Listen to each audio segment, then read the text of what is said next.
Sejarah lahirnya Kebangkitan Nasional dan Sumpah Pemuda.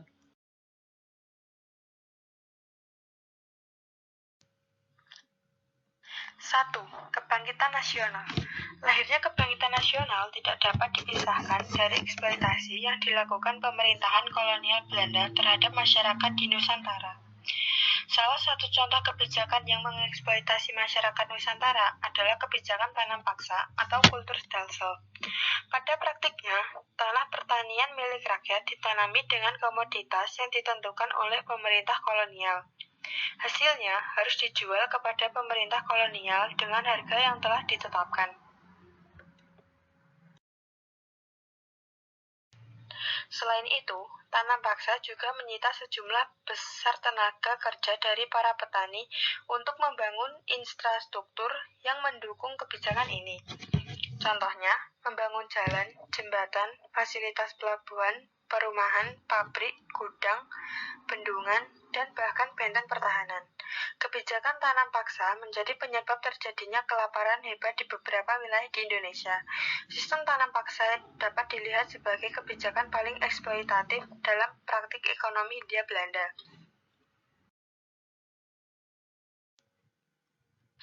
Selain kebijakan tanam paksa, Belanda juga menerapkan kebijakan pintu terbuka. Dengan kebijakan tersebut, pemerintah Belanda memberikan keleluasaan kepada pemilik modal swasta untuk mengembangkan usaha atau bisnis di Hindia Belanda. Dalam penerapan kebijakan tersebut, Parlemen Belanda meluncurkan Undang-Undang Agraria dan Undang-Undang Gula pada tahun 1870 sebagai landasannya. Kebijakan ini memberikan kemakmuran bagi bangsa kolonial dan mendatangkan penderitaan terhadap rakyat Nusantara. Kebijakan pintu terbuka menjadi sarana eksploitasi baru yang tidak kalah buruknya dengan kebijakan tanam paksa. Tidak hanya dieksploitasi agraria, tetapi juga mencakup eksploitasi manusia. Eksploitasi manusia tampak melalui pengerahan tenaga manusia yang diwarnai tipu daya dan paksaan serta ketidakadilan dan kesewenang-wenangan terhadap rakyat di perkebunan, seperti di Deli dan lokasi-lokasi pertambangan lain.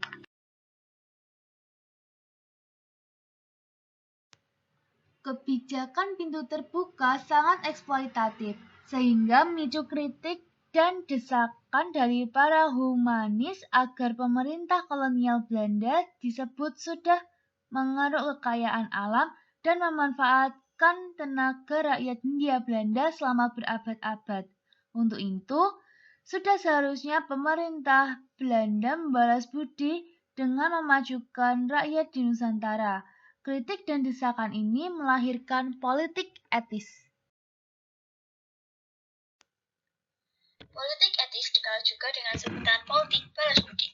Politik etis memuat suatu pemikiran bahwa pemerintahan kolonial Belanda memiliki tanggung jawab moral atas kesejahteraan rakyat Nusantara. Salah satu tokoh penggagasnya adalah Theodor van Deventer.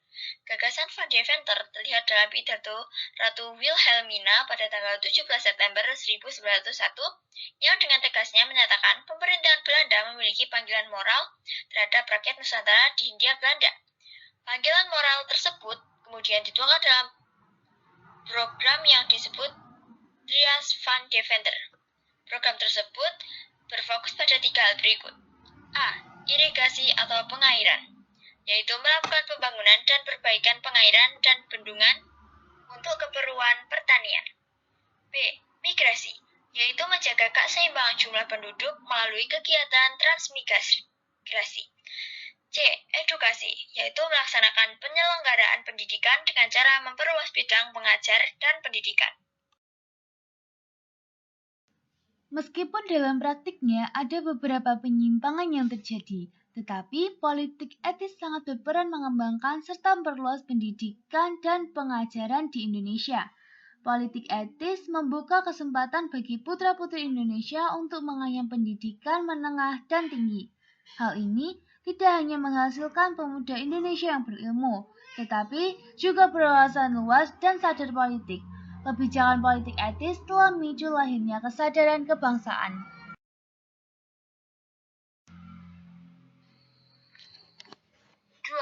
lahirnya Budi Utomo.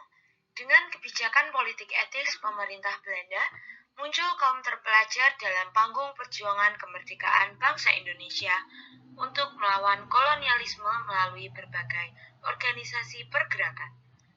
Organisasi yang pertama memberikan inspirasi kepada kaum nasionalis lainnya untuk berjuang dengan basis organisasi modern adalah Budi Utomo. Nama Budi Utomo memiliki arti sebagai perkumpulan yang akan mencapai suatu tujuan yang didasarkan pada keluhuran budi atau kebaikan tabiat.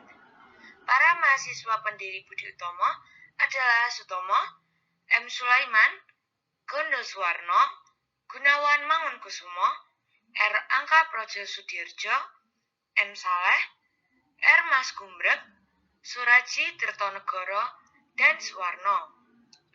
Pimpinan pengurus diserahkan kepada Sutomo.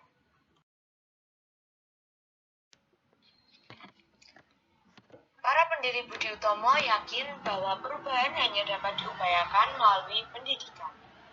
Melalui pendidikan, masyarakat tidak hanya menjadi melek huruf dan melek pengetahuan, tetapi juga memiliki kehendak untuk maju sehingga harga diri dan kehormatan meningkat. Organisasi Budi Utomo juga bergerak di bidang sosial ekonomi dan budaya.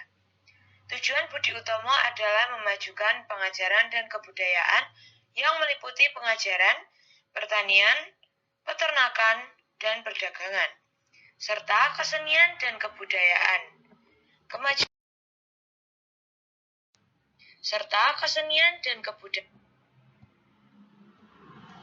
Kemajuan yang penting dari lahirnya Budi Utomo adalah timbulnya kesadaran terhadap rasa persatuan dan kesatuan atau nasionalisme pada rakyat. Hadir dan berkembangnya Budi Utomo membuat rakyat Indonesia sadar akan perjuangan kebangsaan. Berbagai organisasi pun lahir, seperti Sarekat Islam, Muhammadiyah, Nahdlatul Ulama, Indij Partij, Perhimpunan Indonesia, dan Partai Nasional Indonesia. Budi Utomo kemudian dianggap sebagai pelopor organisasi kebangsaan sehingga tanggal pembentukannya yaitu 20 Mei ditetapkan sebagai Hari Kebangkitan Nasional. Kebangkitan nasional adalah masa lahirnya rasa dan semangat persatuan, kesatuan, nasionalisme, serta kesadaran untuk memperjuangkan kemerdekaan Republik Indonesia. Kebangkitan nasional mendorong timbulnya perjuangan dengan karakter yang berbeda dengan perjuangan rakyat Nusantara sebelum tahun 1908.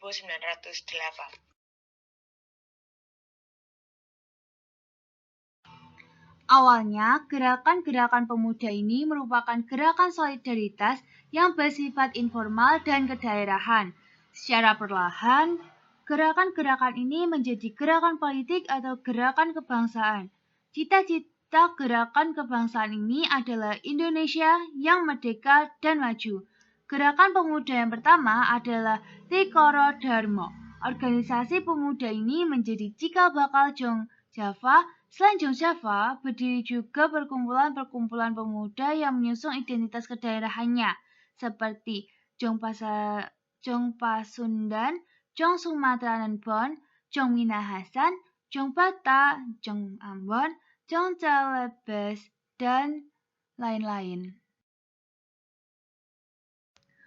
Meskipun masih dalam suasana loyalitas kedaerahan, perubahan yang pesat dan pemikiran yang berkembang dari organisasi-organisasi pemuda ini mendorong para pemuda untuk mengejar persatuan yang lebih luas.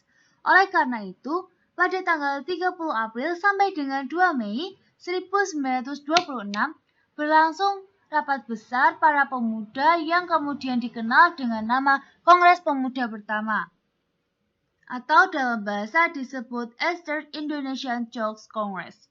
Di kongres ini adalah penyebaran jiwa kebangsaan Indonesia di kalangan pemuda Indonesia. Kongres ini membahas beberapa topik, diantaranya adalah topik terkait dengan perlunya persatuan Indonesia, kedudukan wanita dalam masyarakat Indonesia, dan kemungkinan masa depan bahasa dan kesastraan Indonesia.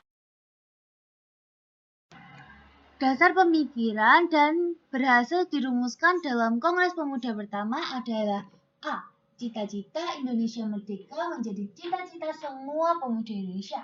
B. Semua perkumpulan pemuda berdaya upaya penggalangan persatuan organisasi pemuda dalam suatu wadah. Kesepakatan ini mampu menghasilkan kemajuan yang mendukung arti penting kesatuan dan kesatuan di antara mereka. Pada Kongres Pemuda pertama, sudah ada usaha bersama untuk menggagas cita-cita persatuan Indonesia dan kesadaran bersama tentang perlunya menghilangkan pandangan adat kedaerahan yang kolot dan sempit. Akan tetapi, perwujudannya dalam bentuk komitmen bersama belum dapat dirumuskan secara tegas, karena perasaan kedaerahan masih sangat memaknai pemandangan dan setiap delegasi pemuda. 4. Kongres Pemuda kedua. Setelah Kongres Pemuda pertama, beberapa pertemuan pemuda terkait gagasan persatuan dilakukan. Puncak kedaulatan tekad bangsa Indonesia untuk menjadikan Indonesia sebagai identitas nasional pada tanggal 28 Oktober 1928 dalam Kongres Pemuda kedua di Jakarta. Peserta kongres ini lebih banyak daripada kongres pertama. Diperkirakan sekitar 700 orang dari berbagai organisasi kepemudaan turut berpartisipasi dalam kongres ini.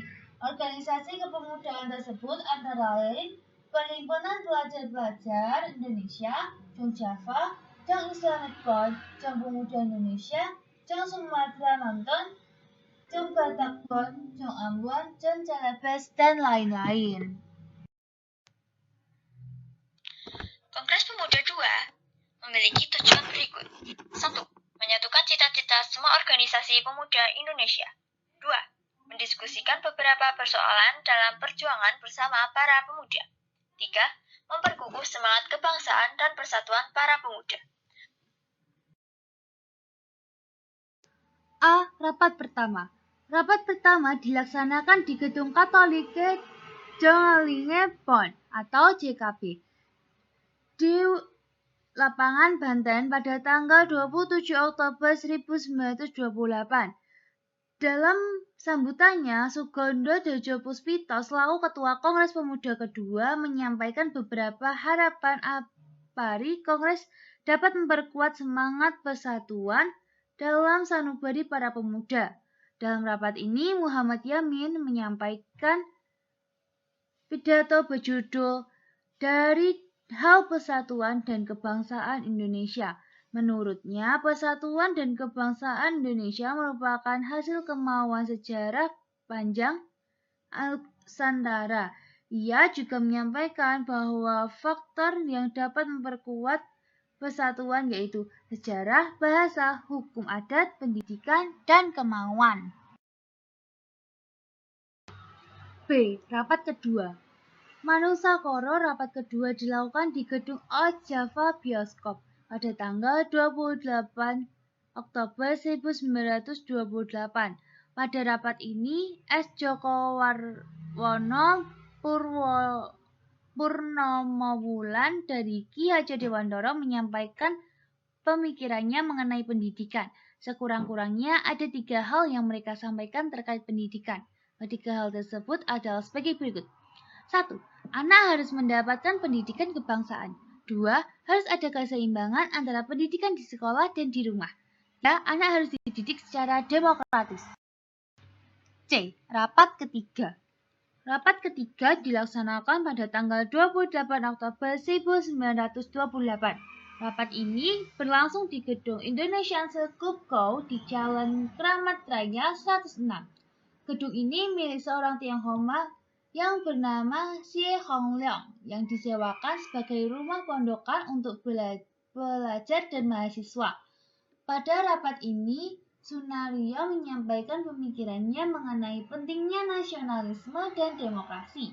Selain itu, Ramelan juga menjelaskan tentang gerakan kepaduan dan tidak dapat dipisahkan dari pergerakan nasional. Menurutnya, gerakan kepaduan sejatinya mendidik anak-anak terkait hal-hal yang dibutuhkan dalam perjuangan, seperti disiplin dan juga mandiri.